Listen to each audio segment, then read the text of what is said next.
बहुत समय पहले मीनापुर छोटे से गांव में ममता नाम की बहुत ही गरीब औरत अपने बेटे लोकेश के साथ एक छोटे से घर में रहती थी। ममता दूसरों के घरों में खाना बनाने का काम किया करती थी, जिससे घर का गुजारा होता था। एक दिन ममता लोकेश से कहती है, लोकेश बेटा, जा भानु भैया की दुकान से घर का राशन ले आ। अगर वो पैसे मांगे तो कह देना कि पैसे अगले महीने दे देंगे। ठीक है माँ, मैं अभी राशन ले आता हूँ। लोकेश भानु की दुकान पर राशन लेने पहुँच जाता है। वो भानु से कहता है, भानु भैया, माँ ने राशन मंगाया है। उन्होंने कहा है कि पैसे अगले महीने दे देंगे। तुमने मुझे क्या समझ रखा है, जो मुंह उठाए उधार लेने चले आते हो यहाँ। अरे उधार की वजह से मेरी दुकान बंद होने की कगार पे है। अभी तुमने पहले के पैसे दिए नहीं है और उधार लेने चले आए। देखो भाई, मैं उधार का कोई सामान नहीं दे सकता।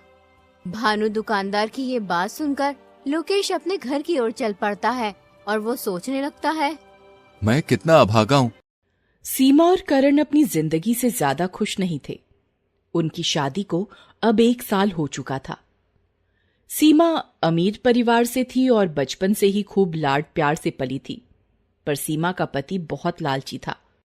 क्योंकि सीमा इतने अमीर होते हुए भी उसके पिता से कभी भी आर्थिक मदद नहीं मांगती थी। इस बात से करण काफी परेशान था। उधर सीमा की मां दिन रात अपनी बेटी की खुशी की दुआ मांगती और सीमा के पिताजी से कहती, आप क्यों नहीं सीमा की मदद करते हो? आखिर यह सब रुपए घर किसके लिए हैं? उसका यह हाल देख मेरा दिल भर आता है। अरे भाग्यवान, क्यों चिंता करती हो? मैं चाहता हूं कि वह जीवन में खुद संघर्ष करके जीवन का सही मूल्य पहचाने। मैं भी पिता हूं उसका। तुम दिल छोटा ना करो। पर यह सब बातें सीमा की मां को ना समझा पाती। एक दिन की बात है। सुनो, मैं 2 दिन के लिए शहर से बाहर जा रहा हूं। तुम अपना ख्याल रखना और सीमा की ज्यादा चिंता मत करना। ठीक है। ऐसा कहकर सीमा के पिताजी गाड़ी से चले जाते हैं, पर मां तो मां होती है। सीमा है, लेकिन मैं सेठ अमीर चंद की सगी बेटी नहीं हूँ। मैं तो उन्हें पहाड़ी के पास मिली थी, लेकिन उन्होंने मुझे कभी माँ पापा की कमी महसूस नहीं होने दी। अपने बेटे की बहू के मुंह से ये बात सुनकर सुनीता सब समझ जाती है कि ये लड़की हमारी बेटी है। वो इस बात को अपने पति महेंद्र को भी बताती है कि भविष्यवाणी सच साबित हुई। ये बात किसी तरह सुनीता के बेटे को भी पता चल जाती है कि जिस लड़की से उसने शादी की मां ने तुरंत दामाद जी को फोन किया और अपने घर खाने पर बुला लिया। और सीमा के पिताजी को पता न चले इसलिए सब नौकरों को भी 2 दिन की छुट्टी दे दी और खुद रसोई घर में जाकर स्वादिष्ट पकवान बनाने लगी। सीमा और करण भी शाम तक अपनी मां के घर आ गए। मां ने बड़े चाव से दोनों को खाना खिलाया और विदाई देते हुए सीमा की मां ने सीमा की पसंदीदा गुजिया एक डिब्बे में दी। सीमा का पति थोड़ा नाराज हुआ और सोचने लगा, इतना रुपया पैसा होने के बाद भी बस 1 डिब्बा गुजिया ही दी। मेरी तो किस्मत ही खराब है। बेटी उस डिब्बे को लेकर विदा लेकर चल दी। रास्ते में सीमा के पति ने कहा, इतनी गुजिया का हम क्या करेंगे? कौन खाएगा इन्हें? लाओ, मैं इसे मिठाई वाले के यहां बेच आता हूं। सीमा उदासी से वो डिब्बा करण को दे देती है। करण वो डिब्बा गुस्से से लेकर दुकान पर बेच आता है और दोनों घर चले जाते हैं। वहां सीमा की मां सब्र की सांस लेती है कि अब उसकी बेटी अपना जीवन खुशी से बिताएगी, क्योंकि हर एक गुजिया के अंदर उसने एक सोने का सिक्का छुपाया होता है। पर किस्मत को कुछ और ही मंजूर आ रहा था तो मुझे एक ऋषिवर मिले थे। वो कह रहे थे कि मैं बहुत तकदीर वाला हूँ, कुछ ही दिनों में हर किसी की जुबान पर मेरा ही नाम होगा। मैं तो उनकी बात समझ ही नहीं पाया। अगर तुम्हें कुछ समझ में आया तो तुम मुझे बताओ माँ। क्या सच में उन्होंने ऐसा कहा? हाँ माँ, उन्होंने ऐसा ही कहा।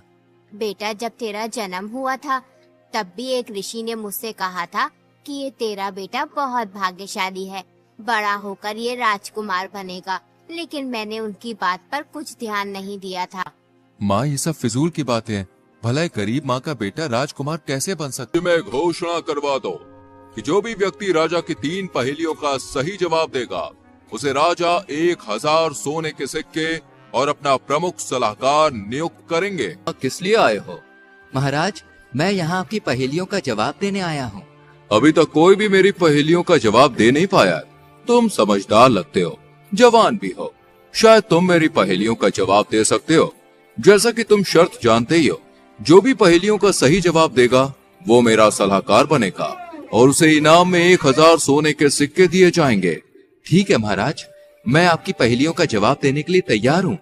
तो बताओ, तुम्हारे अनुसार सबसे बड़ा धन क्या है?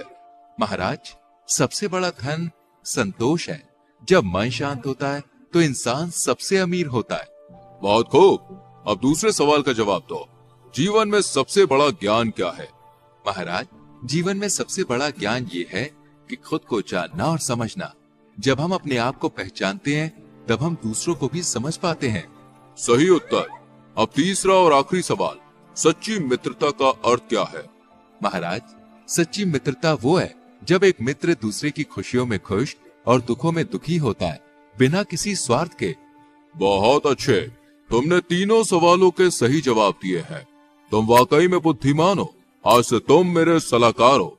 मंत्री पागल है, इसलिए वो उनसे बोला, तुम्हारी समस्या तो बहुत गंभीर है, तुम्हें राजा के पास जाना चाहिए, वो ही तुम्हारा फैसला कर सकते हैं।